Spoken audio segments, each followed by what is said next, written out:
नमस्कार, मैं हूं अखिलेश पांडे और आप देख रहे हैं सी न्यूज़ भारत। वक्त हो चुका है न्यूज़ बुलेटिन का। इस न्यूज़ बुलेटिन में बात होगी रायबरेली में जमीनी विवाद को लेकर दबंगों द्वारा परिवार पर किए गए जानलेवा हमले की, कन्नौज में परिवहन व स्वास्थ्य विभाग द्वारा मानक के विपरीत पाए गए एम्बुलेंस के खिलाफ चलाए गए विशेष अभियान की, साथ ही आगे चर्चा होगी प्रतापगढ़ की, जहां एएसपी ने हरी झंडी दिखाकर यातायात माह समापन रैली को किया रवाना। और भी तमाम खबरों पर आइए विस्तार से करते हैं चर्चा।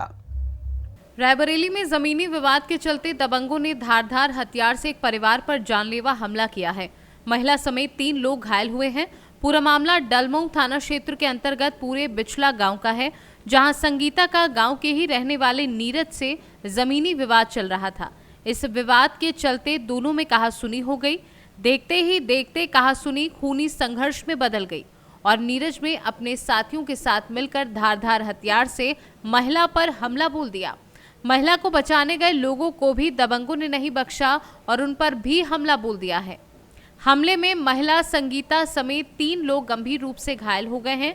ग्रामीणों की मदद से सभी घायलों को इलाज के लिए नजदीकी स्वास्थ्य केंद्र में लाया गया है, जहां संगीता की हालत खराब होने पर उसे जिला अस्पताल रायबरेली के लिए रेफर कर दिया गया है।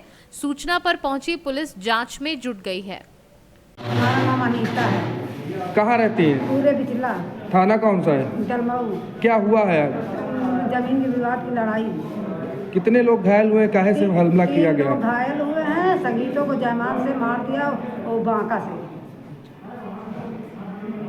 कौन कौन लोग घायल हुए? संगीता, टिंकू, रन्नू। कौन लोग हैं जिन लोगों ने मारा है? विश्वनाथ और नीरज और मन्ना और मैथी। पुलिस ने कोई कार्रवाई की? कोई कार्रवाई नहीं गए थी, पकड़ के ले आई थी और उनको जमानत करके छोड़ा दिया। वो अपने घर चले। किसके चोट ज्यादा है? वो संगीता की ज्यादा गंभीरत है, जीने की कोई संभावना नहीं। परिचय? डॉक्टर पांडे यमोर इससे मारपीट। डॉक्टर साहब, एक मारपीट का मामला है जमीनी विवाद में, क्या है? संगीता हैं, 45 साल उम्र है, सीसी डलमऊ से रेफर हैं और उनके सर पे चोट आई और हाथ पे चोट आई है। गंभीर है, उनका फर्स्ट एड करके एडमिट कर दिया गया। ब्यूरो रिपोर्ट, सी न्यूज़ रायबरेली। बुलंदशहर में सुपारी किलर ने कर डाला पत्नी के कत्ल की सुपारी देने वाले का कत्ल। सुपारी किलर और उसका साथी गिरफ्तार हो गया है। सुपारी किलर के कब्जे से 3 लाख रुपए, एक तमंचा, एक खोखा और एक कमरे की चाबी बरामद की है। पति ने पत्नी की हत्या के लिए दी थी सुपर किलर बबली को सुपारी। सुपारी किलर ने सुपारी देने वाले युवक की पत्नी के बजाय सुपारी देने वाले की थी हत्या। पत्नी की हत्या के लिए सुपारी किलर को दिए गए थे 5 लाख रुपए। प्रॉपर्टी को लेकर पति और पत्नी के बीच था लंबे समय से विवाद। सुपारी किलर ने मीडिएटर के साथ की सुपारी देने वाले की हत्या। 15 नवंबर को तेजपाल का मिला था एक कमरे में गोली लगा शव। ककोट पुलिस ने आरोपी सुपर किलर और उसके दोस्त को आला कत्ल के साथ गिरफ्तार किया है। एक 15/11/2023 को थाना ककोड़ में मालियों की बगिया नामक एक मोहल्ला नया बसा हुआ था, जहां पर एक निर्मित मकान था। वहां पर एक व्यक्ति था जिसकी डेड बॉडी पाई गई थी। जब पूछताछ में पता चला कि 13 तारीख के बाद से उसका फ़ोन बंद जा रहा था और बाद में जब परिवार वालों ने आके देखा तो पता चला कि वह मृत है और पुलिस वहां पर पहुंची और फील्ड यूनिट हमारी पहुंची थी। इसमें उसके पोस्टमार्टम और पंचायतनामा की कार्रवाई कराई गई थी। इसके बाद पूछताछ इसमें जारी थी और खोजबीन इसकी की जा रही थी, हत्या का कारण और हत्या किसने किया है। इसमें जो ककोड़ थाना है, इंस्पेक्टर ककोड़ के नेतृत्व में एक टीम गठित हुई थी, जिन्होंने सतत प्रयास करके ये पता लगाया कि इसके साथ के लोग कुछ लोग थे जो खाने पीने का काम इसके साथ करते थे। जो संदेह के आधार पर उनको पूछताछ के लिए लाया गया, तो पूछताछ जब उनसे की गई कड़ाई से, तो उन्होंने बताया कि जो मृतक है यह अपनी पत्नी की हत्या कराना चाहता था, इसलिए इसने एक सुपारी दिया था उनको उसकी हत्या करने के लिए। इन लोगों ने जब वहाँ पर उसकी छानबीन की और उसके वहाँ पर निरीक्षण किया जहाँ पर उसको रहती थी महिला, तो पता लगा वहाँ पर CCTV कैमरे वगैरह हैं। इस कारण से उसने इन लोगों ने अभी सोचा कि पैसे चूँकि ले चुके थे, करीब 6,20,000 रुपये ले चुके थे और ये उसके साथी भी थे। और ये लोग पूर्व में जो इसमें जो दोनों अभियुक्तों का नाम प्रकाश में आया, ये लोग 15-16 साल पहले एक साथ एक न्यू हालैंड कंपनी करके ट्रैक्टर कंपनी थी नोएडा में, वहाँ पर इन्होंने 7 साल काम किया था और लगातार अभी भी ये लोग मिलजुल रहे थे। इन लोगों ने सोचा कि अगर पैसे अगर वहाँ हत्या नहीं कर पाएंगे हम लोग, क्योंकि वहाँ पर CCTV कैमरे वगैरह लगे हैं, तो पैसा वापस करना पड़ेगा। इसलिए इन लोगों ने प्लान करके फिर उस व्यक्ति की उसी के साथ बैठ करके रात में उसके साथ शराब वगैरह पी और वहीं पर उसको गोली मारकर हत्या कर दी। हत्या में जो तमंचा प्रयोग किया गया था, जो खोखा था उसमें क्या नाम हत्या के समय यूज हुआ था, वो खोखा मिल गया है, तो वो तमंचा मिल गया है। चाबी इन लोगों ने कमरा बंद करके चाबी वहीं बाहर फेंक दी थी एक प्लाट में, और चाबी बरामद हो गई है। और जिस मोटरसाइकिल को उन्होंने यूज़ किया था हत्या के लिए, उस मोटरसाइकिल भी जो बरामद हो गई है। और इन्होंने जो हत्या के लिए पैसा लिया था उसके 3 लाख रुपए भी बरामद हो गए हैं। इस प्रकार पुलिस ने एक बड़ी सफलता प्राप्त की है और इनको न्यायिक अभिरक्षा में भेजा जा रहा है, अन्य वैधानिक कार्रवाई कर रही है। हाँ, इसमें जो बबली है खुर्जा देहात का रहने वाला है, इसका पूर्व आपराधिक इतिहास है, जो कि आपके प्रश्नों में भी संलग्न है। जो दीप है उसका कोई आपराधिक इतिहास नहीं है, ये वहीं बगल के गांव का रहने वाला है जहां पर घटनास्थल है, शेरपुर गांव का नाम है। और ये में क्या नाम है, इसका कोई अभी तक आपराधिक इतिहास नहीं पाया गया है। बुलंदशहर से सीनू संवाददाता अदनान इबाद की रिपोर्ट। बालाघाट में हुई घटना के बाद प्रदेश में सभी जिलों में कांग्रेस के कार्यकर्ताओं में सतर्कता बरती जा रही है। इसी तारतम्य में झाबुआ में यूथ कांग्रेस के प्रदेश अध्यक्ष एवं कांग्रेस प्रत्याशी डॉक्टर विक्रांत भूरिया एवं जिला कांग्रेस कमेटी के सदस्य ने झाबुआ कलेक्टर तन्वी हुड्डा से चर्चा की। वहीं उनसे 3 दिसंबर को होने वाली विधानसभा मतगणना में निष्पक्ष और पारदर्शिता हो, इसको लेकर बात कही। इस पर कलेक्टर तन्वी हुड्डा ने उन्हें आश्वासन दिया है कि मतगणना पूरी ईमानदारी और पारदर्शिता के साथ ही संपन्न हो, इसमें कोई संदेह नहीं है। क्या मामला था? देखिए, जिस तरह से सारे सर्वे आ रहे हैं और इससे साफ हो गया है, स्पष्ट हो गया है कि कांग्रेस की सरकार मध्य प्रदेश में बनने वाली है और बीजेपी के हाथ से जब जब सत्ता जाती है तो वह हर हथकंडा अपनाती है कि किसी तरह से जो जनता का मत है उसको पलटने की कोशिश करती है, जनादेश को धोखा देने की कोशिश करती है। और जो हाल ही में बालाघाट की घटना हुई है उससे सभी, चाहे जनता का व्यक्ति हो चाहे निष्पक्ष प्रतिनिधि हो, हर व्यक्ति कहीं ना कहीं चिंतित है कि किसी तरह से बीजेपी वापस से कोई ना कोई हथकंडा अपनाकर सत्ता हथियार नहीं ले। इसलिए आज हम सब लोग एक प्रतिनिधि मंडल के रूप में आज SDM साहब से भी हमारी मुलाकात हुई है, कलेक्टर तन्वी हुड्डा जी से भी हमारी मुलाकात हुई है और हमने अपनी जो चिंताएं थी उनके सामने रखी हैं कि इस तरह की अभी तक कोई घटना सामने झाबुआ जिले में सामने नहीं आई है, पर आगे भी इस तरह से निष्पक्षता होती रहे और जो जनता का मत है उसको सुरक्षित रखने का आप लोगों का काम है। तो कहीं भी इस तरह की कोई घटना ना हो जो बालाघाट में हुई है, उसको लेकर आज पूरे हम उनसे मिले हैं। उन्होंने पूरे सबको आश्वासन दिया है और कि इस तरह की जो निष्पक्षता है वो आगे भी चलती रहेगी।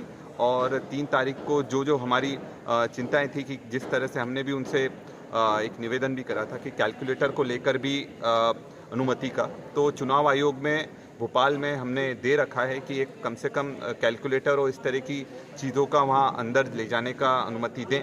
तो देखते हैं उसके बाद इनको अगर ऊपर से इनके पास निर्देश आते हैं तो उस पर भी काम किया जाएगा। अच्छा, कल भोपाल में कैबिनेट की बैठक हुई है, क्या ऐसे देख रहे हैं आप इसको? क्योंकि अभी आचार संहिता भी चल रही है, 3 को परिणाम आने वाले हैं, उसके पहले कैबिनेट की बैठक ले रहे हैं। देखिए, पहली बार हुआ है कि चुनाव नतीजे आने के पहले कैबिनेट की बैठक हो रही है। इनकी जो गतिविधियां हैं भाजपा की, उससे साफ दिखता है कि इनमें ज़बरदस्त घबराहट है और उनको भी ये चीज़ मालूम है कि अब उनकी सरकार अब आने नहीं वाली है। तो अगर कुछ चीज़ें रह गई होंगी, क्योंकि अभी कोई एजेंडा सामने नहीं आया कि किस तरह क्या एजेंडा को लेकर ये बैठक कर रहे हैं, तो ये साफ है कि इनमें घबराहट है और इन्होंने मान लिया है कि मध्य प्रदेश की सत्ता इनके हाथ से चली गई है और मध्य प्रदेश में कांग्रेस की सरकार आ रही है और कमलनाथ जी मुख्यमंत्री बन रहे हैं। झाबुआ से सीनू संवाददाता मनीष कुमट की रिपोर्ट। कन्नौज में आज परिवहन व स्वास्थ्य विभाग की संयुक्त टीम ने मानक अनुरूप चल रही एम्बुलेंस के खिलाफ अभियान चलाया। टीम ने सदर और तिरवा तहसील क्षेत्र के कई अस्पतालों में छापा मारा। छापे के दौरान 3 कंडम एम्बुलेंस सीज की और 5 का चालान किया। ARTO इज़िया तिवारी व ACMO डॉक्टर DP आर्या की अगुवाई में बनी संयुक्त टीम ने तिरवा व सदर के कई अस्पतालों में छापा मार यहां मौजूद एम्बुलेंस की पड़ताल की। RTO की टीम ने एम्बुलेंस की फिटनेस जांची और स्वास्थ्य विभाग की टीम ने एम्बुलेंस के मानक चेक किए। टीम ने दोनों क्षेत्रों में बिना मानक और रजिस्ट्रेशन खत्म हो चुकी 3 एम्बुलेंस को सीज करने की कार्यवाही की है। साथ ही अधूरे अभिलेखों वाली 5 एम्बुलेंस के चालान किए हैं। एआरटीओ ने बताया कि मुख्य सचिव के निर्देश पर ये अभियान शुरू किया गया है। अभी छिबरा मऊ में भी ये छापेमारी की जाएगी। इसके अलावा अभियान लगातार जारी रहेगा। किस तरह की कार्रवाई की गई है? जो एम्बुलेंस थी कंडम थी उनको सीज किया गया है। मुख्य सचिव महोदय ने निर्देश दिए थे कि सभी जनपदों में जो प्राइवेट एम्बुलेंसें संचालित हो रही हैं ज़्यादातर मानक विपरीत नहीं है, तो उनके खिलाफ कार्रवाई करने के लिए स्वास्थ्य विभाग और परिवहन विभाग की संयुक्त टीम को निर्देश दिए गए थे।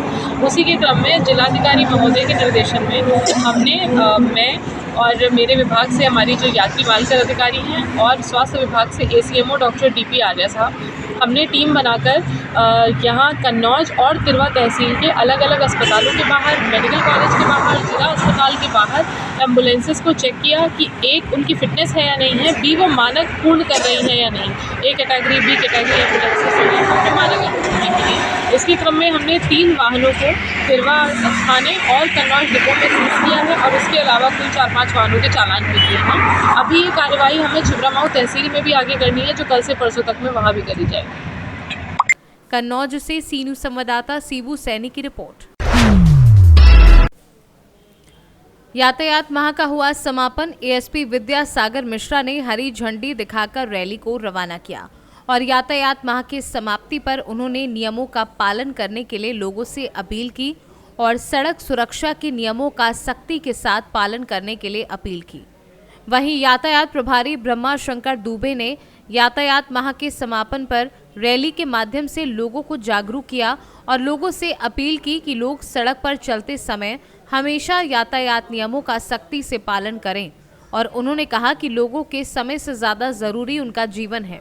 उनका जीवन बहुत अनमोल है, इसलिए लोगों को बाइक चलाते समय हेलमेट का प्रयोग करना चाहिए और बाइक पर 3 सवारी बैठाकर नहीं चलनी चाहिए और ना ही बाइक चलाते समय मोबाइल पर बात करनी चाहिए। कार चलाते समय हमेशा सीट बेल्ट का प्रयोग करना चाहिए और उन्होंने यातायात नियमों के बारे में लोगों को जानकारी देते हुए बताया कि पूरे यातायात माह के दौरान कुल 8,756 गाड़ियों का अब तक चालान किया गया है व 217 गाड़ियों पर सीज की कार्यवाही की गई है और चालान किए गए हैं। गाड़ियों से 5,14,500 रुपए की वसूली अब तक की जा चुकी है। यातायात माह नवंबर 2023 शासन द्वारा निर्धारित किया गया है, जो पुलिस अधीक्षक महोदय के मार्गदर्शन और एसपी सिटी महोदय के कुशल निर्देशन में हम लोग हर चौराहों पे जाके पब्लिक प्लेस में सीट बेल्ट लगाना, 4 व्हीलर में मोबाइल फ़ोन का प्रयोग न करना, 2 व्हीलर में विदाउट हेलमेट न चलना, 3 सवारी 2 पहिया वाहन में न बैठना, ये सब निर्देशित करते हुए प्रचार प्रसार करने के उपरांत भी हम लोग 8,700 कुछ चालान किए हैं। उसमें 51,800 कुछ रुपए जुर्माना अब तक लिया गया है। 231 वाहनों को हम लोग सीज किए हैं। इसमें हमारे मीडिया बंधुओं का बहुत बड़ा सहयोग, प्रतापगढ़ की जनता का काफ़ी सहयोग मिला है। हमारी एक संस्था जो PDC से इन लोगों बच्चों का हम लोगों को काफ़ी मदद मिली है। इसमें लोगों को क्या संदेश देना चाहते हैं, क्या अपील है? हम यहाँ की जनता को यही संदेश देना चाहते हैं, हमारे समय से बहुमूल्य हमारा जीवन है। कहीं भी हमें चलना हो समय के बिफोर चलें, विदाउट हेलमेट का घर से न चलें, सीट बेल्ट पे न चलें, रॉन्ग साइड न चलें, ओवर स्पीड न चलें, 3 सवारी का प्रयोग न करें, अपने को सुरक्षित रखते हुए सफर करें। प्रतापगढ़ से सी न्यूज़ संवाददाता रोहित जायसवाल की रिपोर्ट। फिलहाल के लिए इस न्यूज़ बुलेटिन में बस इतना ही। देश दुनिया की तमाम खबरों के लिए देखते हैं सी न्यूज़ भारत। हर खबर आपके साथ, आपके हाथ।